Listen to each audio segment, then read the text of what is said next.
Welcome back. Welcome back. I got Duck Boy and Foxy here, and they want a house. Let's build them a house. So I'm gonna draw this house based on a 16 by 16 grid, but all these concepts apply to higher resolutions. Let's get started. So I think a common thing that we can start with is it's probably the door, right? And I like to give my door, I like to give the door a little bit of padding. So that way we can sort of make it cool. I think that wooden beams on the side of the door would look great, and a beam near, at the top. So maybe something like this. I'm using black here to create outlines. When I go and color it in, I'll probably remove some of them. It's kind of like just creating a line drawing and then coloring it in later. Naman Divji, you're the winner of last week's competition. DM me on Twitter so I can shout you out. If you like pixel art and want me to see your pixel art, DM me on Twitter. Make the door look a little bit more 3D. I'm probably going to extend the side pillars because they are protruding. So the base wouldn't be the same as the door. See how the door ends right here? We probably want the wood on the sides to protrude a little bit. And then just a nice little flourish would be to add some steps. Let me try to get these looking real good. Darn, that doesn't look that good. Let me just try a couple here. Okay, I like that one. Maybe remove the edge. There we go. I think we can extend the house all the way to the edge here. So a common thing that you'll see in like Pokemon games and stuff like that is that the sides are perfectly straight. And if you are doing a platformer, that's fine.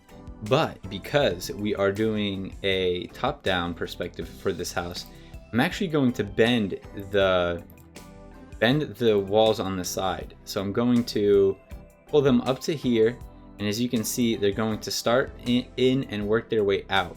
This will give it more of that top-down perspective because the house, I think I made this a little too big. I'm just gonna shrink it down. Now we need windows. So of course you might do a default square window, right? But I think it adds a little bit more character if we have a nice arch in the window. Something like this I think looks a little bit better. And then you want to make things protrude as often as possible to show your skill of perspective. So what we're gonna do is we're gonna have a little windowsill right there. And that's gonna just add a little bit more perspective and a little more detail. That's gonna really make the house have a little bit more character.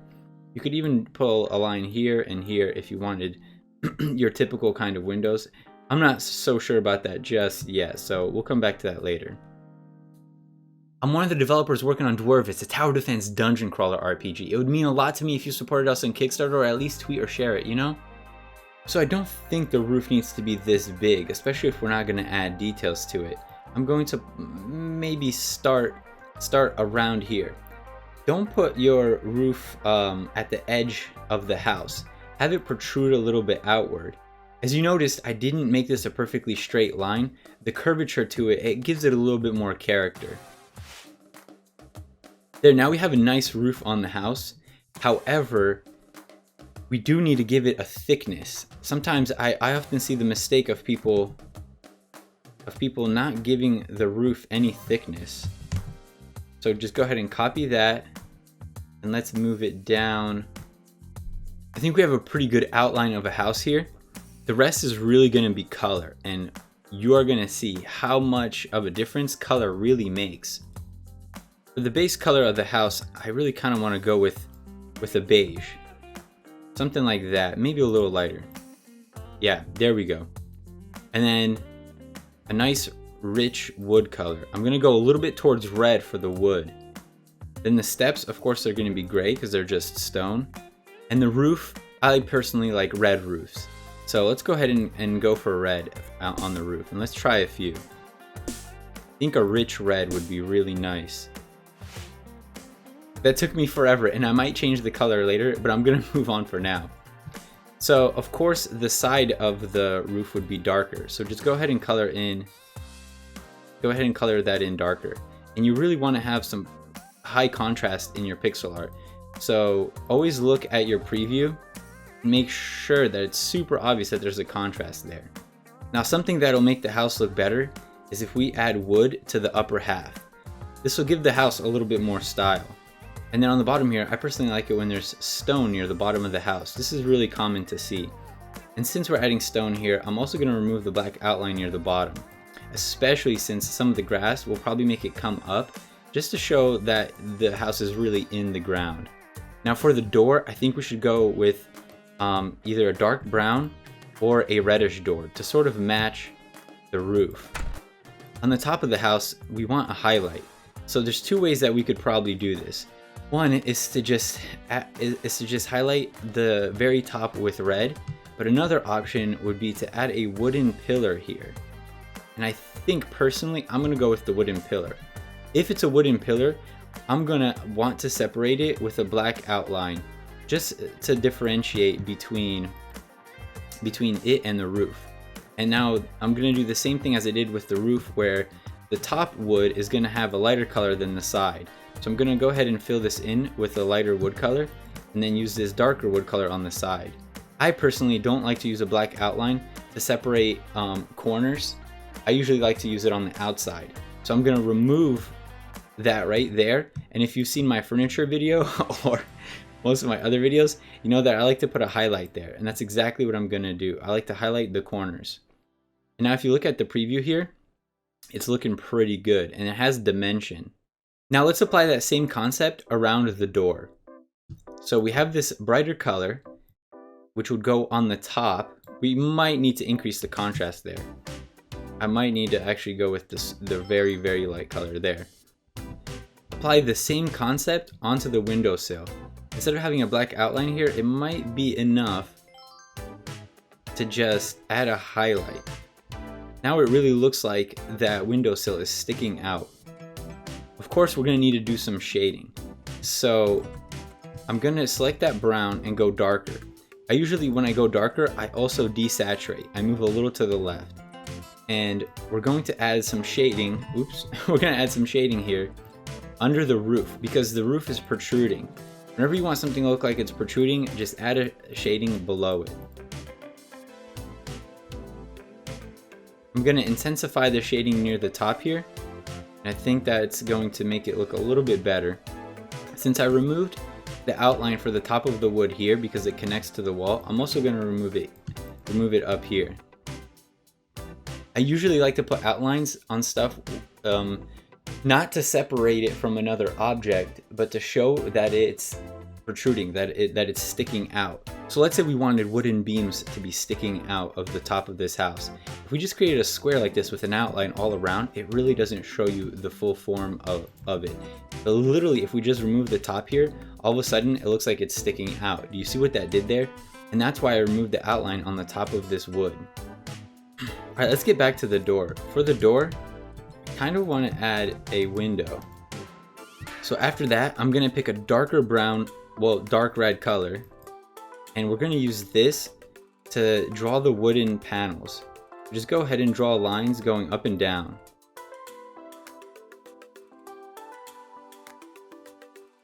So just something like that is fine. But to give it a little bit more texture, go even darker, and then near the bottom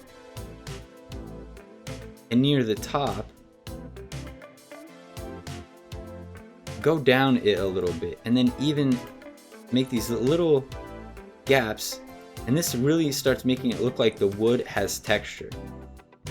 I also kind of want to shade the top of the door, so I'm gonna go ahead and create a too wide shading, because this piece of wood up here, it would cast a shadow on the door. Now it looks like this piece of wood really casts a shadow on that door. I think we need to increase the size of this shadow as well, just to make it more obvious. And I'm gonna go even darker, just so that there's a bit of a gradient in the shadow there. I think that makes it look a little bit better.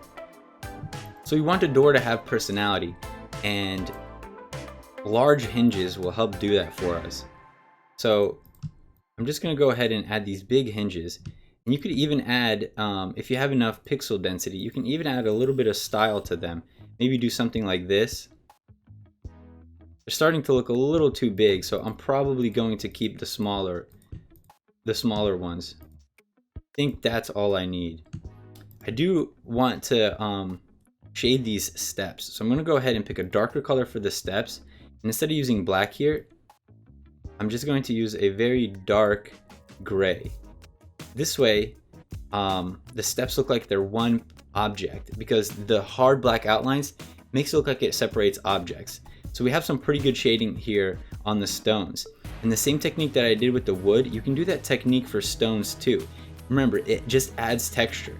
So near the edges, I'm going to add a little bit of shading, and this will make the steps look like they're a little bit aged, you know, like they have a little bit of damage to them. But I think it makes them look more realistic. I think a nice shading at the foot of the door also emphasizes that the door is indented in a little bit. So I'm just going to shade the top of that stoop right there. To give the wood a little bit of texture, we can do the same thing, the same technique. And now it looks like the wood has a little bit of texture. So this gray here, it's supposed to represent bricks. So I think what I'm going to do is I'm going to go darker gray, and I'm going to almost like outline the bricks. But I'm not going to be super detailed because I want it to look a little bit disheveled. So I'm not making these bricks perfect. It's more like large stones that are placed here. So it's kind of a brick pattern, but it's not perfect. Maybe a little bit of shading near the door, maybe even at the top right here. I think it does look good. I'm gonna also put this around the window.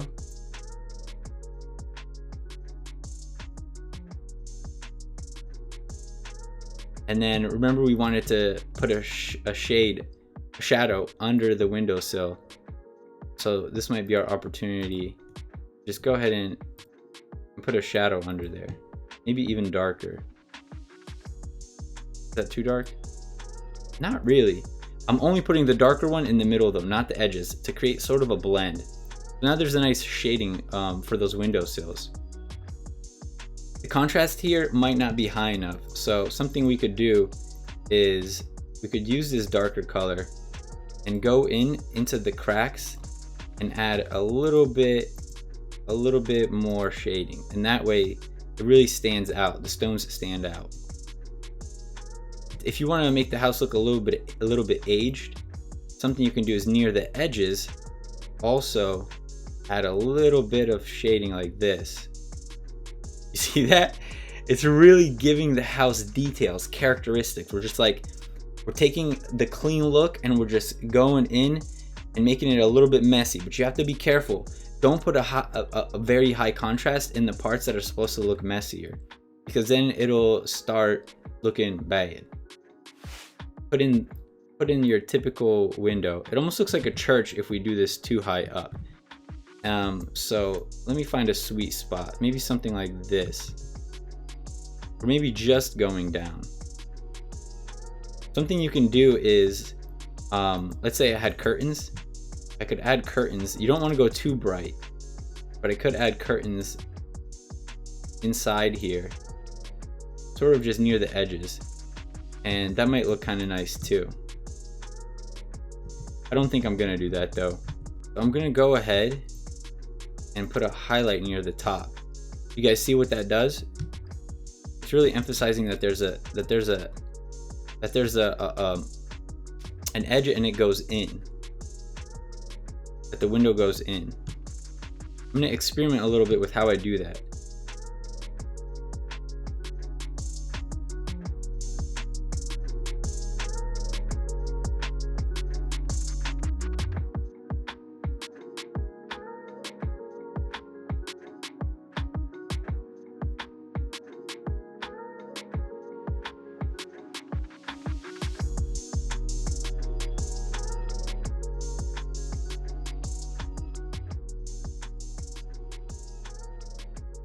They all kind of look good in their own way, but I think I'm just gonna go back to the ones I had. I'm gonna go ahead and add a little bit of grass sticking up here, just so it looks like you know, this house has been sitting here for a while. I think that looks really nice. It's literally part of the environment now. And now let's start adding detail to the wood up here.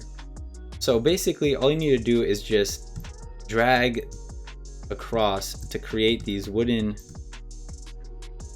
Okay, so the same technique that we did with the door, we're gonna do that with the wood up here.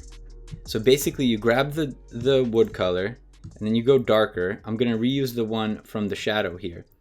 And on the edges, because this is where there'd be less light, on the edges, we're going to go ahead and shade those corners. And to add the texture, you just skip a pixel and then put a dot or a double dot. And sometimes you can skip 2 pixels just so it's not super, so it's not the same, so it's not shaded exactly the same all around. There, now the wood has a nice texture to it, but it still looks very clean on the inside. So one of the things that we can do is either add a highlight or a shading. So I think I'm going to try a highlight first. Basically, I'm just going to add random highlights like this on the wood, and it'll stop looking like it's super clean, like it has no texture. As you can see, it's almost like I'm drawing S's and Z's. I'm not doing dots. I'm doing S's and Z's. Also, if you're doing these highlights, do most of them in the center, not near the edge. So I wouldn't go here near the edge and add the highlight because we want it to look like the lighting doesn't get here.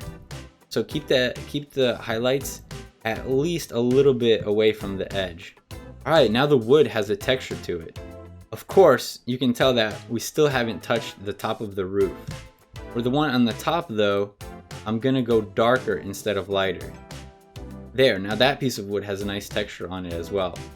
To create a nicer transition between the wood and the stone of the house, I'm going to shade the top right here. For these beams sticking out, I think I should add a little bit more shading to them like that as well. The program I was using is called Aseprite. Please use the link in the description to buy it because I'll get a tiny kickback. Alright, so there's a couple of ways we can do the texture on the... So there's a couple of ways we can do the tiles on the roof. The simplest thing to do would be to just basically have horizontal lines that we drag across like this. And there's nothing wrong with that. It's kind of boring if you make your tiles perfectly straight, so we're going to give them a nice design. And that looks pretty good for a tile pattern. Let's go ahead and copy this, and we're going to paste it several times. Go in and make some of these a little bit darker, just so that the house looks like it has a little bit more texture. For this part, you probably don't want to duplicate it on both sides. It's on that. And then you can also do the opposite, which is add some highlights. There should probably be a little bit more contrast in that, but you guys get the technique. So something you can do if you don't want the roofs to have the same sort of shading, is that I can just draw a black square, go over the roof here. I'm going to fill it black, and then I'm going to put the opacity pretty low.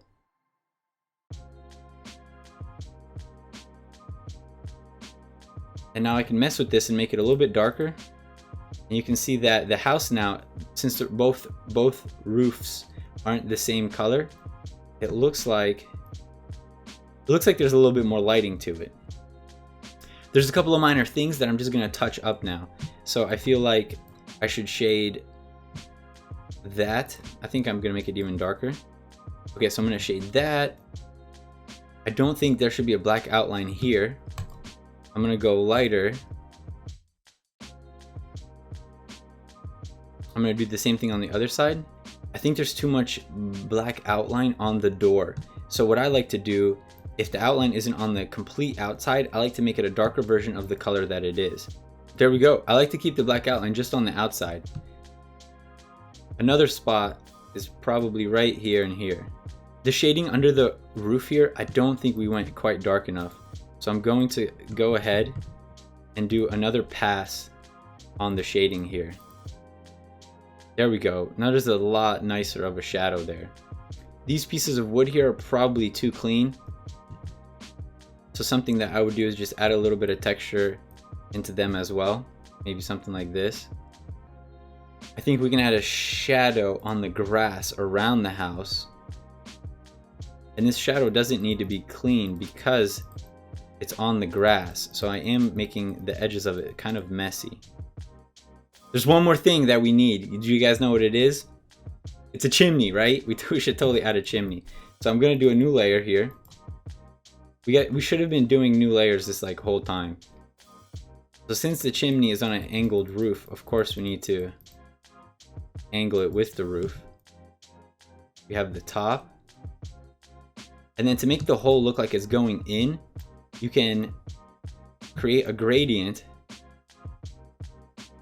Oops, you can create a gradient like this, and that makes it look like it's going in. You see that in the preview?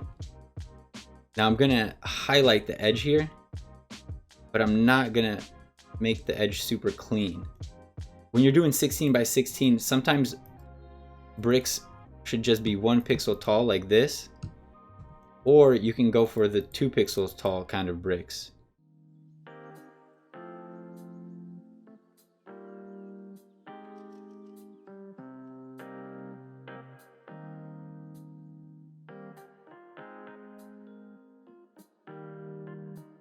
And there we go, guys. We drew a house.